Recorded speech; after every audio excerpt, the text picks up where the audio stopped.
ओम श्री गणेशाय नमः। एक बार शीतला माता ने सोचा कि चलो आज देखूं कि धरती पर मेरी पूजा कौन करता है, कौन मुझे मानता है।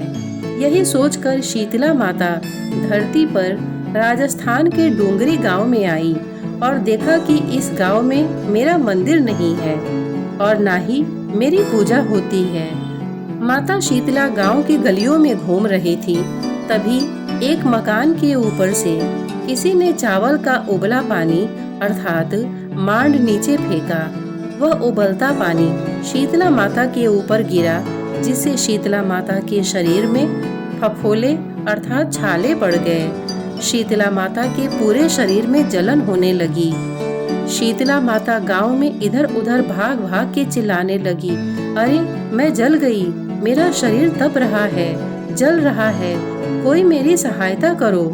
लेकिन उस गांव में किसी ने शीतला माता की सहायता नहीं की।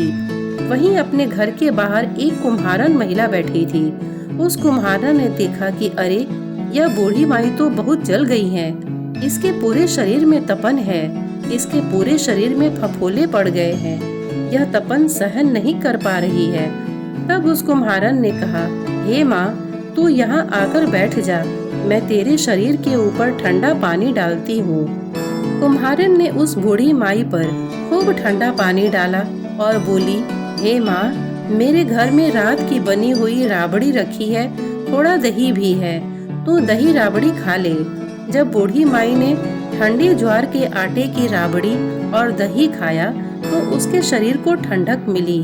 तब उस कुम्हारन ने कहा, आ माँ, बैठ जा, तेरे सिर के बाल बहुत बिखरे हैं, ला मैं तेरी चोटी गूंथ देती हूँ।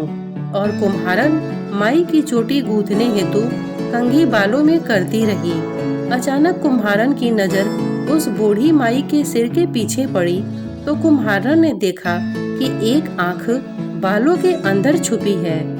यह देखकर वह कुम्हारन डर के मारे घबराकर भागने लगी। तभी उस बूढ़ी माई ने कहा, रुक जा बेटी, तू डर मत, मैं कोई भूत प्रेत नहीं हूँ, मैं शीतला देवी हूँ। मैं तो इस धरती पर देखने आई थी कि मुझे कौन मानता है, कौन मेरी पूजा करता है। इतना कहकर माता चार भुजा वाली हीरे जवाहरात के आभूषण पहने, सिर पर स्वर्ण मुकुट धारण किए अपने असली रूप में प्रकट हो गई। माता के दर्शन कर कुम्हारन सोचने लगी कि अब मैं गरीब इन माता को कहाँ बिठाऊं। तब माता बोली, हे बेटी, तू किस सोच में पड़ गई। तब उस कुम्हारन ने हाथ जोड़कर आंखों में आंसू भरे हुए कहा, हे माँ, मेरे घर में तो चारों तरफ दरिद्रता बिखरी हुई है, मैं आपको कहाँ बिठाऊं। मेरे घर में ना तो चौकी है, ना बैठने का आसन ही है। तब शीतला माता प्रसन्न होकर उस कुम्हारन के घर पर खड़े हुए गधे पर बैठकर एक हाथ में झाड़ू, दूसरे हाथ में डलिया लेकर उस कुम्हारन के घर की दरिद्रता को झाड़कर डलिया में भरकर फेंक दिया और उस कुम्हारन से कहा, हे बेटी, मैं तेरी सच्ची भक्ति से प्रसन्न हूँ, अब तुझे जो भी चाहिए मुझसे वरदान मांग लो।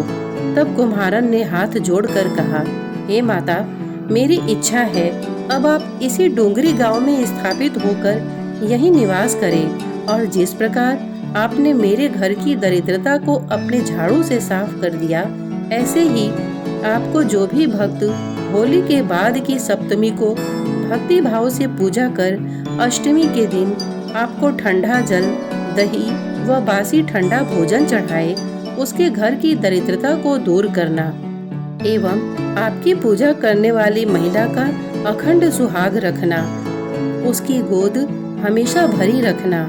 साथ ही जो पुरुष शीतला अष्टमी को नाई के यहाँ बाल न कटवाए, धोबी को कपड़े धुलने ना दे और पुरुष भी आप पर ठंडा जल चढ़ाकर, नारियल फूल चढ़ाकर परिवार सहित ठंडा बासी भोजन करे, उसके काम धंधे व्यापार में कभी दरिद्रता न आए। तब माता बोली, हे बेटी, जो तूने वरदान मांगे हैं मैं तुझे सब देती हूँ।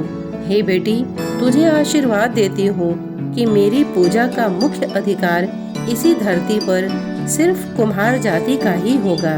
उसी दिन से डोंगरी गांव में शीतला माता स्थापित हो गई और उस गांव का नाम हो गया शील की डोंगरी। शील की डोंगरी भारत का एकमात्र मुख्य मंदिर है। शीतला सप्तमी के दिन यहाँ बहुत विशाल मेला लगता है। बोलिए शीतला माता की जय। श्रोतागण, इतने धैर्य से इसे सुनने के लिए आपने अपना बहुमूल्य समय दिया, इसके लिए आपका बहुत बहुत धन्यवाद। नमस्कार।